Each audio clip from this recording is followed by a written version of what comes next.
Ayong adlaw kanatong tanan sa mga niaging pipila ka adlaw nagtrending sa Facebook kining maong event nato karon kining Mobile Legends virtual tournament nga gi-organize sa atong SK Loon Federation. I'm sure kay tech savvy man mong mga kabatan-unan, aware mo ani, kay updated man mo sa Facebook for sure. Kita sa LGU, kognisan ta nga sukad pa ni atong 1989 pagkatumba sa Berlin Wall. Ang tibuok kalibutan ni sulod na sa bag-ong era ug kini mao ang gitawag nga Information Age.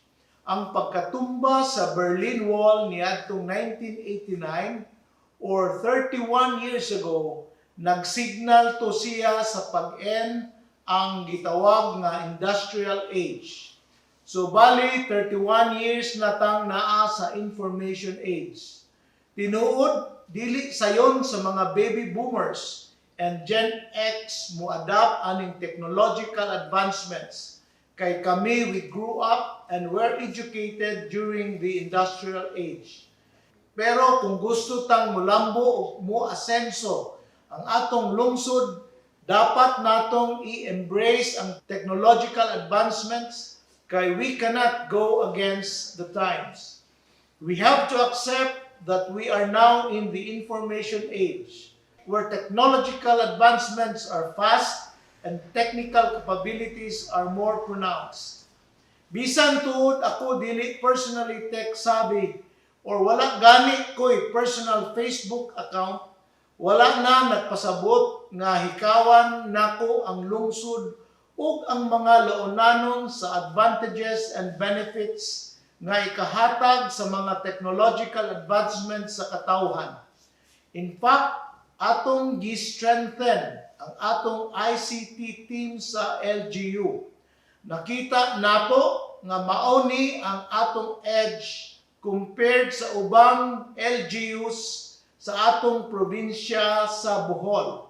LGU Loon was ranked number 9 in the E-Leadership Readiness Awards in 2017 by the Department of Information and Communications Technology. Multi-awarded ang atong mga digital initiatives sa Loon for 3 straight years, 2017, 2018, and 2019. As recognized by the Department of Information and Communications Technology, Department of Interior and Local Government, and the National Confederation of ICT Councils in the Philippines. Ang atong Tech for Ed Center Loon, consistent top performer sa tibuok DICT Visayas Cluster 2, where we belong. Mao nga aside from Tagbilaran sa tibuok Bohol, ang Loon ray dunay partnership with the ICT, DTI, and Bohol ICT Council para sa 2 months na Digital Jobs PH Scholarship Program adtong 2019, where we produced 20 graduates nga DICT certified in digital marketing.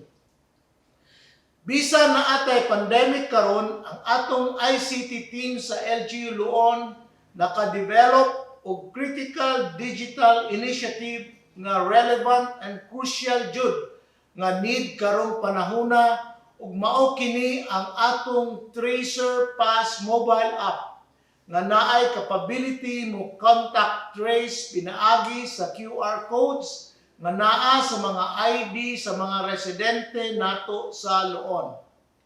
Moving forward, part sa atong Loon pivot plan in response sa atong unprecedented times brought about by COVID-19, do na tay gi-work out nga initiative to develop the Loon freelancer economy with LGU Loon, setting up and operating a center for teaching English as a second language or ESL in partnership with 51 Talk, In this way, maningkamot tang maka-provide og means nga ang mga loonanons nga willing mag-ESL teacher bisag wala sila kaugalingong setup sa ilang balay sa required facility, pwede ra gihapon kay sa loon ESL teaching center sila mag-conduct sa ilang classes.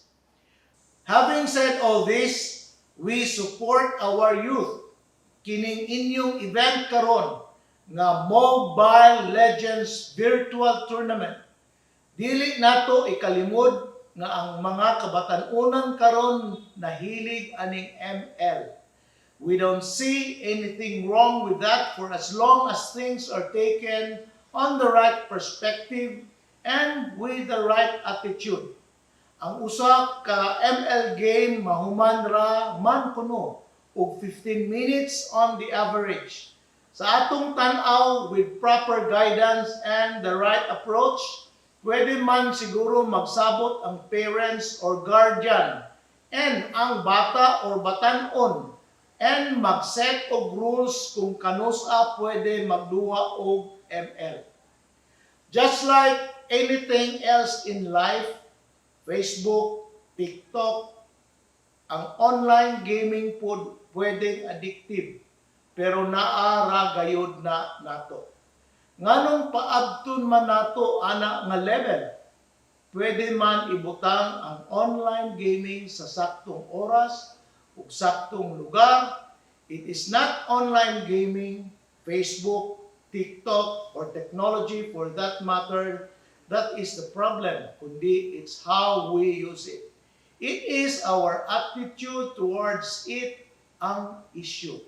So akong hanyo sa inyong tanan, mga kabatan-unang luunanon, let us be responsible in using technology, whether ML or online gaming, Facebook, or uban pa. Let us not allow nga this will come between our relationship sa atong parents, guardians, ug mga kauban sa panimalay. Let us not allow technology to control us. Instead, let us control technology to make our lives and our society better. Daghang salamat o God bless us all.